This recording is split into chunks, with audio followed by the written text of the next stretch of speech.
Hello and welcome everyone. This is Chris from England with a special video about British slang for Mojtaba Yagubi and the Learn English as Easy as Pie Facebook page. Today I have quite a few slang terms to explain to you. These are from Britain, so it's different from America, please remember that. So I'm teaching you about British slang, and if it's difficult to understand me speaking, if you go to the YouTube link and look in the description on YouTube, you will find that I have posted my written lessons in the description to this video to help you understand. So slang is not easy to learn, and to be honest, it is confusing for British people like me, so it is not realistic that everything is completely accurate, but it should be okay, and the words and expressions I'm going to talk about are very useful. So if you come to the UK, even if you don't use them yourself, because they will be hard, it will help you to know them, because I think that it is likely that you will hear most of these spoken by British people at some point. So let's have a look at these expressions then in the YouTube description or below the video on other websites. And the first one is I. So this is used as a kind of synonym for yes or okay. So if someone asks me, how are you? I might say, I'm not bad. And this means fine, thanks. Or are you feeling better? I, thanks. And this would mean yes.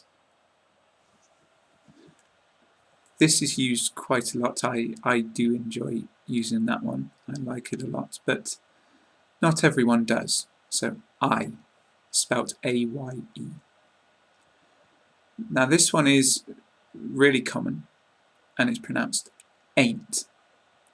So it is basically means isn't, but it has a variety of uses. For examples, are you there yet? No, I ain't. So in this case, that means that I'm not. Have they got it? No, they ain't. So that means no, they haven't. And is she going to the party later? She ain't going. That means she's not going. So it can mean isn't, but it can also substitute negative verbs like have not, is not, and all these things. So have a look at the written explanation, because it's tricky, but if you can understand that one, it's really useful to know. Ain't. We use that all the time. A really important one here, loo, means toilet. So you will hear this. Most people will say this in the UK. For example, I'm dying for the loo. Where is it? Means that I need the toilet. Where is it? So loo means toilet. We sometimes say bathroom to refer to the toilet.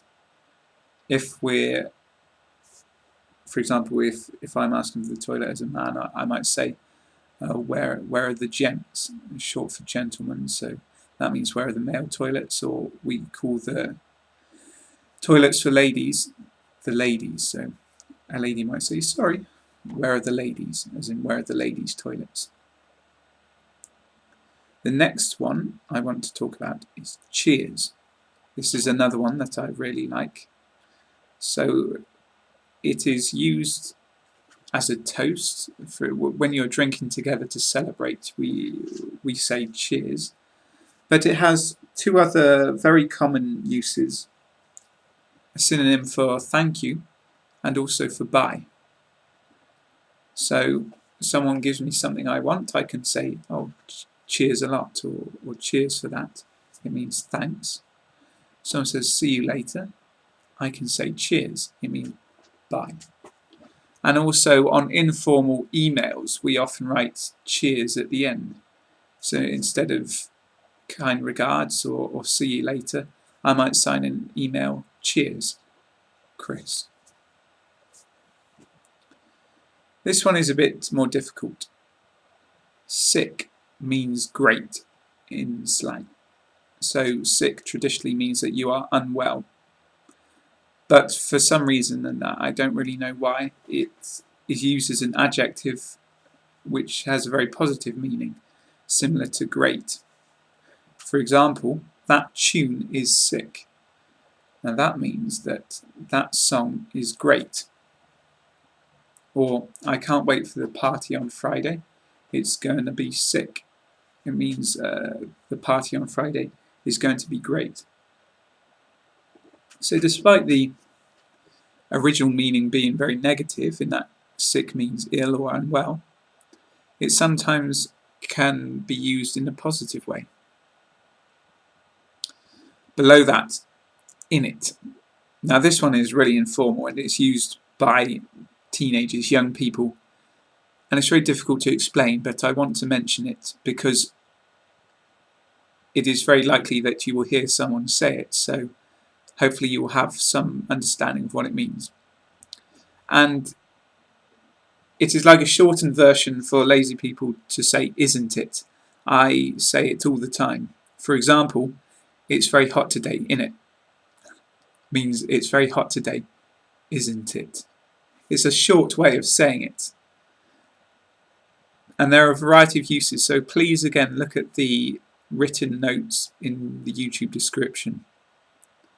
For example, this was in the World Cup in 2010 when England scored a goal against Germany. It was over the line. We would have said, that was way over the line, innit? That means that was a goal, wasn't it? And it can also be used as a confirmation. For example, I'll call you later, innit? Means I will call you later. So again, probably quite confusing, but lots of people do use that expression, innit, at the end of sentences. So if you can remember that, it might help you. This one is really common and I recommend that you learn it well. Rubbish means very bad. And for example, I use it all the time to describe things that I don't like because it is not rude. It just means very bad.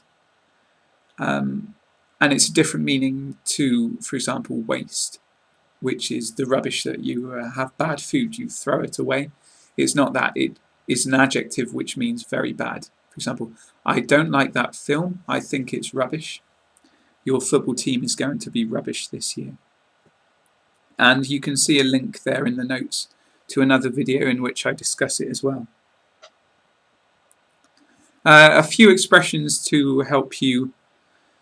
For example, slang terms for tired. If you're feeling tired, we can say whacked, exhausted, knackered, cream crackered. So instead of saying I'm quite tired, you could say I'm a bit whacked or I'm absolutely knackered. But those ones are slang and so informal again. We. Now we can mean urine, or to wee is like a childish expression to mean to urinate. But it is something like, it is used as a synonym for little or small. I think it originates from Scotland or up north somewhere. For example, are you coming? Aye, wait a wee while. So that means yes, in a short time. He's a wee lad means he's a small boy. This is quite common as well, but I think that a lot of Irish people use it. So if you do hear it, you will know what it means. Finally, right at the bottom, a real challenge for you, Cockney rhyming slang. This is so difficult. It devised by people in London to make their conversations confusing so that police couldn't understand what they meant. So they replaced the actual word with an expression which rhymes.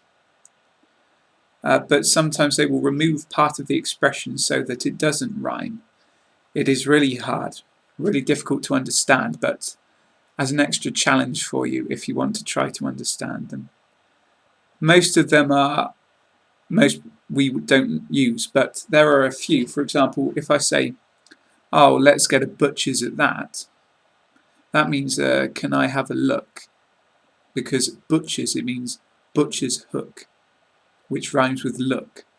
Okay, so I want to have a butcher's at that attractive girl means I want to have a look at her. Another one, Adam and Eve, the characters from the Bible, Genesis, means believe. Would you Adam and Eve it? Means would you believe it? Apples and pears means stairs. I'm heading up the apples and pears means I'm heading up the stairs. I'm going to bed. There is another link I've given there. You can click on that if it's interesting for you, but don't worry if you don't get it because it's very difficult and not very useful. Cockney rhyming slang, that final one. And that is the end of the slang things that I wanted to tell you about. A long list, but they should be really useful for you. If you're coming to the UK or just speaking to British people, it is likely that you are going to hear some of these things. So please try to learn them. I think that it will really help you if you are learning British English. Remember, not American. This is different, British English. So finally, a big thank you to Mojtaba Yagubi and the Learn English as Easy as Pie Facebook page.